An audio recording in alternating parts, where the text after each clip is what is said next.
नमस्कार, Byju's exam prep IAS Hindi में आप सभी का स्वागत है। और आज हम 12 जनवरी के प्रमुख समाचारों पर आधारित कुछ प्रश्नों पर चर्चा करने वाले हैं। तो आइए शुरू करते हैं आज का डेली क्विज। यहाँ पर क्वेश्चन नंबर 1 है, प्रधानमंत्री कुसुम योजना के संबंध में निम्नलिखित कथनों पर विचार कीजिए। और यहाँ पर आपको 3 कथन दिए गए हैं और आपसे पूछा जा रहा है सही कूट का चयन कीजिए। यहाँ पर पहला कथन है, इस योजना को नवीन एवं नवीकरणीय ऊर्जा मंत्रालय द्वारा शुरू किया गया था। तो यहाँ पर चर्चा हो रही है प्रधानमंत्री कुसुम योजना की। और आप सभी को ध्यान में रखना है कि नवीन एवं नवीकरणीय ऊर्जा मंत्रालय ने 2019 में प्रधानमंत्री किसान ऊर्जा सुरक्षा एवं उत्थान महाभियान, जिसे हम प्रधानमंत्री कुसुम योजना के नाम से जानते हैं, उसकी शुरुआत की थी। और इसके आधार पर अगर देखा जाए तो यहाँ पर पहला कथन पूरी तरीके से सही है। आइए देख लेते हैं दूसरे कथन को। दूसरा कथन है, 2 मेगावाट क्षमता तक के छोटे सौर ऊर्जा संयंत्र व्यक्तिगत किसान, सहकारिता, पंचायत, किसान उत्पादक संगठन द्वारा बंजर, परती, दलदली, चारागाह या खेती योग्य भूमि पर स्थापित किए जा सकते हैं। तो यहाँ पर अगर हम प्रधानमंत्री कुसुम योजना के लक्ष्यों के ऊपर बात करें तो आपको ये ध्यान में रखना है कि इसमें ये कहा गया था कि व्यक्तिगत किसान, पंचायत या फिर किसान उत्पादक संगठन बंजर, परती, दलदली, चारागाह या फिर खेती योग्य भूमि पर 2 मेगावाट क्षमता तक के छोटे सौर ऊर्जा संयंत्र विकसित कर सकते हैं, जिससे उन्हें आमदनी भी होगी और उनकी जो ऊर्जा की समस्या है वो भी खत्म हो जाएगी। यानी कि यहाँ पर जो दूसरा कथन है वो भी सही है। आइए देख लेते हैं तीसरे कथन को।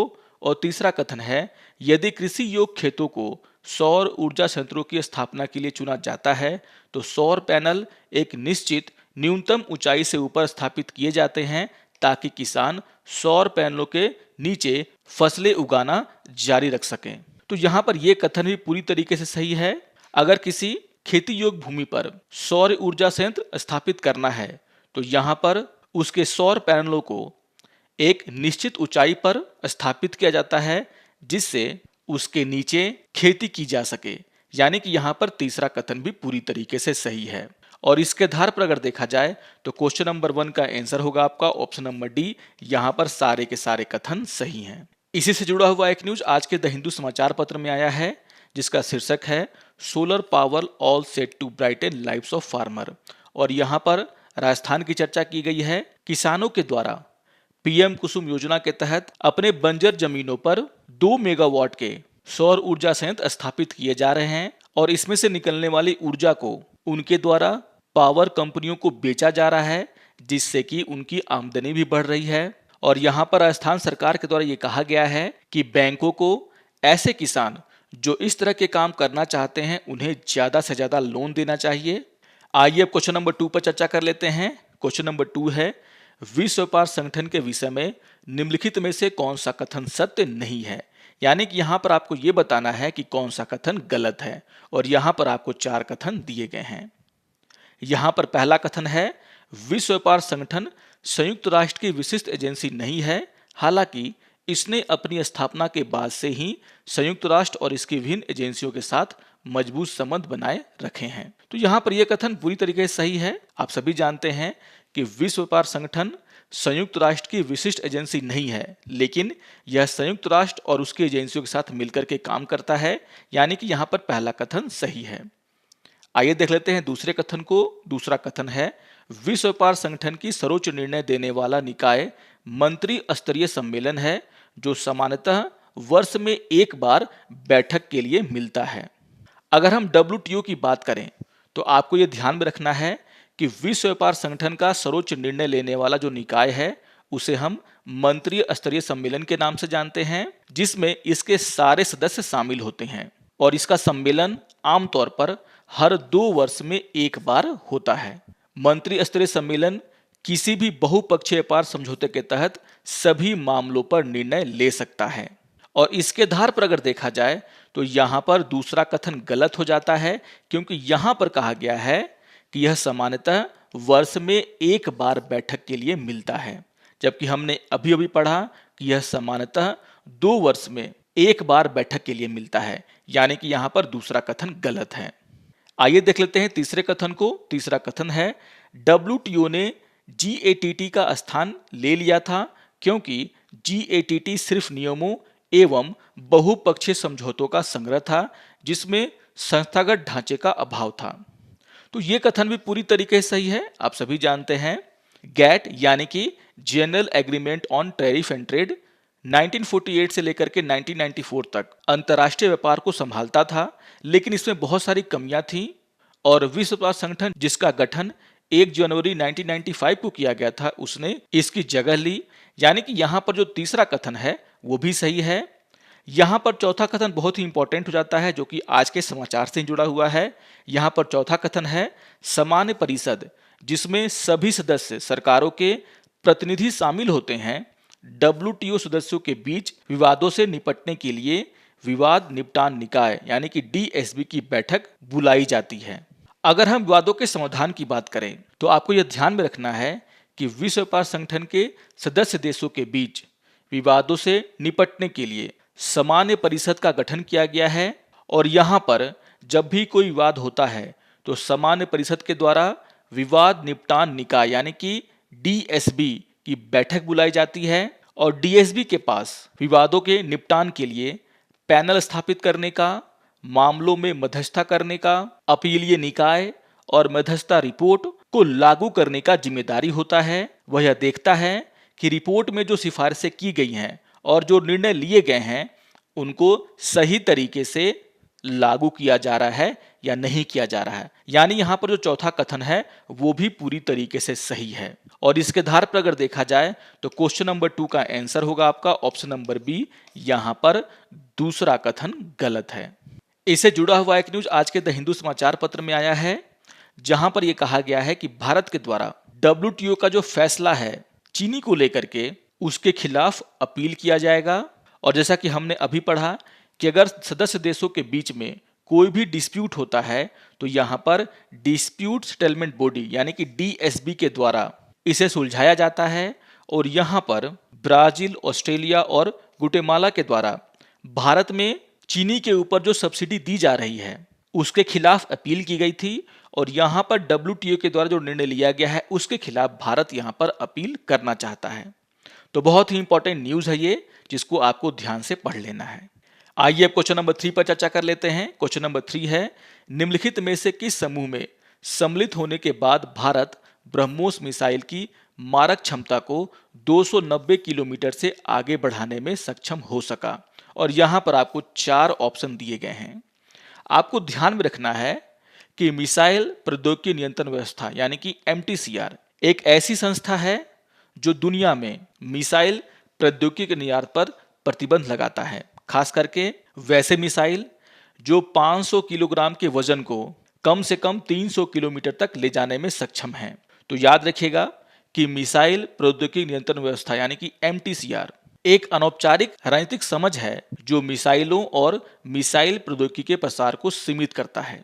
इसका गठन 1987 में हुआ था और वर्तमान में इसमें 35 देश शामिल हैं।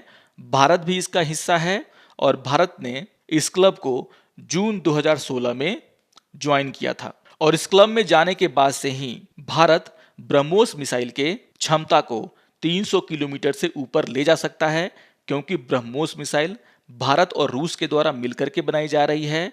और यहाँ पर रूस MTCR का सदस्य है और भारत MTCR का सदस्य नहीं था, इसीलिए वह इस मिसाइल की क्षमता को 300 किलोमीटर से ज़्यादा नहीं बढ़ा सकता था। भारत जब इसका सदस्य बन गया तो यहाँ पर भारत ब्रह्मोस की क्षमता को 300 किलोमीटर से ज़्यादा कर सकता है।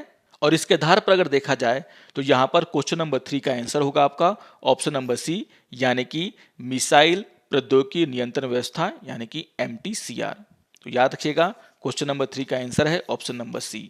और इससे जुड़ा हुआ एक न्यूज आज के द हिंदू समाचार पत्र में आया है जहां पर यह बताया गया है कि ब्रह्मोस का जो एडवांस वर्जन है उसे INS विशाखापट्टनम से टेस्ट किया गया है। और यहाँ पर ये जो एडवांस वर्जन है उसका रेंज 450 किलोमीटर का है, जो कि आगे चल करके 600 किलोमीटर तक भी बढ़ाया जा सकता है। आइए अब क्वेश्चन नंबर 4 पर चर्चा कर लेते हैं। क्वेश्चन नंबर 4 है मल्लापुरम के संबंध में निम्नलिखित कथनों पर विचार कीजिए। और यहाँ पर आपको 3 कथन दिए गए हैं और आपसे पूछा जा रहा है कि उपयुक्त कथनों में से कौन सा कथन सही है। यहाँ पर पहला कथन है मल्लापुरम, जिसे महाबलीपुरम या सप्त पैगोडा के नाम से भी जाना जाता है, बंगाल की खाड़ी के कोरोमंडल तट पर स्थित एक शहर है। तो यह बिल्कुल सही कथन है। आप सभी जानते हैं कि मल्लापुरम को हम महाबलीपुरम के नाम से भी जानते हैं या फिर इसे 7 पेगोडा के नाम से भी जाना जाता है और यह शहर कोरोमंडल तट पर स्थित है। यानी कि यहाँ पर जो पहला कथन है वह पूरी तरीके से सही है। आइए देख लेते हैं दूसरे कथन को। दूसरा कथन है, इस शहर के धार्मिक केंद्र की स्थापना 7वीं शताब्दी के हिंदू पल्लव राजा नरसिंहवर्मन ने की थी, जिन्हें मामल्ल भी कहा जाता था और उनके नाम पर इस शहर का नाम रखा गया। तो यहाँ पर दूसरा कथन भी पूरी तरीके से सही है। आप सभी को यह ध्यान में रखना है कि महाबलीपुरम की स्थापना 7वीं शताब्दी में पल्लव राजा नरसिंहवर्मन ने की थी, जिन्हें मामल्ल के नाम से भी जाना जाता था। यानी कि यहाँ पर दूसरा कथन पूरी तरीके से सही है। आइए देख लेते हैं तीसरे कथन को। तीसरा कथन है, इसमें 7वीं और 8वीं शताब्दी के पल्लव कालीन कुछ मंदिर और स्मारक सम्मिलित हैं, जिनमें से प्रमुख मूर्ति कला शैल कृतियों को अर्जुन की तपस्या या गंगा का वंश, मूर्तिकला गुफा मंदिरों की एक श्रृंखला और समुद्र के किनारे पर एक शिव मंदिर के रूप में जाना जाता है। तो यहाँ पर तीसरा कथन भी पूरी तरीके से सही है। यहाँ पर जो प्रसिद्ध कलाकृतियां हैं उसमें अर्जुन की तपस्या, गुफा मंदिरों की श्रृंखला और समुद्र के किनारे पर जो शिव मंदिर है वह शामिल है। यानी कि यहाँ पर तीसरा कथन भी पूरी तरीके से सही है। और इसके आधार पर अगर देखा जाए तो क्वेश्चन नंबर 4 का आंसर होगा आपका ऑप्शन नंबर डी। यहाँ पर सारे के सारे कथन सही हैं। इससे जुड़ा हुआ एक न्यूज आज के द हिंदू समाचार पत्र में आया है, जिसका शीर्षक है 11 ideal seize from soap in Malappuram. आइए अब एक प्रीवियस ईयर क्वेश्चन पे चर्चा कर लेते हैं और यह क्वेश्चन 2019 से पूछा गया था। क्वेश्चन नंबर 5 है, वैश्विक प्रतिस्पर्धात्मक रिपोर्ट निम्न में से किसके द्वारा प्रकाशित की जाती है। और यहाँ पर आपको 4 ऑप्शन दिए गए हैं। आपको ध्यान में रखना है कि विश्व प्रतिस्पर्धात्मक रिपोर्ट विश्व आर्थिक मंच के द्वारा प्रकाशित एक वार्षिक रिपोर्ट है और इसके आधार पर अगर देखा जाए तो क्वेश्चन नंबर 5 का आंसर होगा आपका ऑप्शन नंबर सी, विश्व आर्थिक मंच। आइए अब आज के तथ्यों के ऊपर चर्चा कर लेते हैं और आज हम चर्चा करने वाले हैं सांसदों के निलंबन के ऊपर।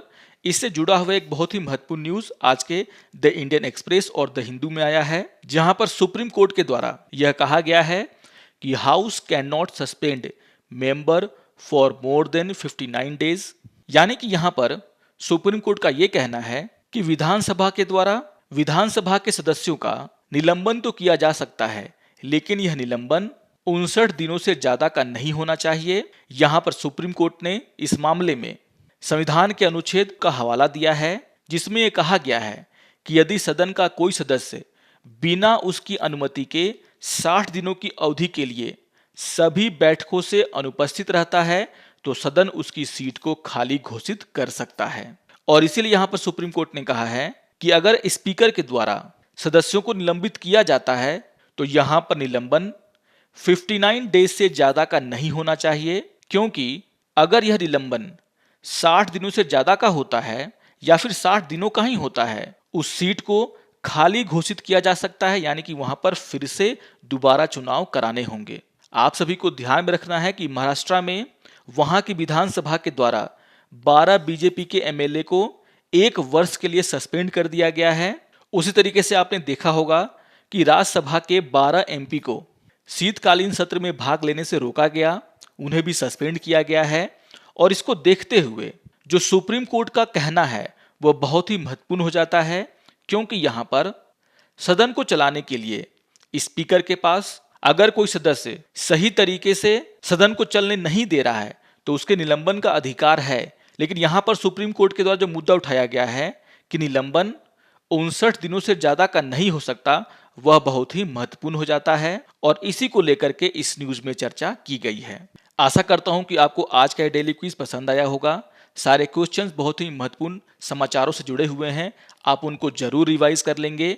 और अगर आपको ये वीडियो अच्छा लगे तो आप जरूर इसे लाइक करें, शेयर करें और दूसरों को भी सब्सक्राइब करने के लिए प्रेरित करें।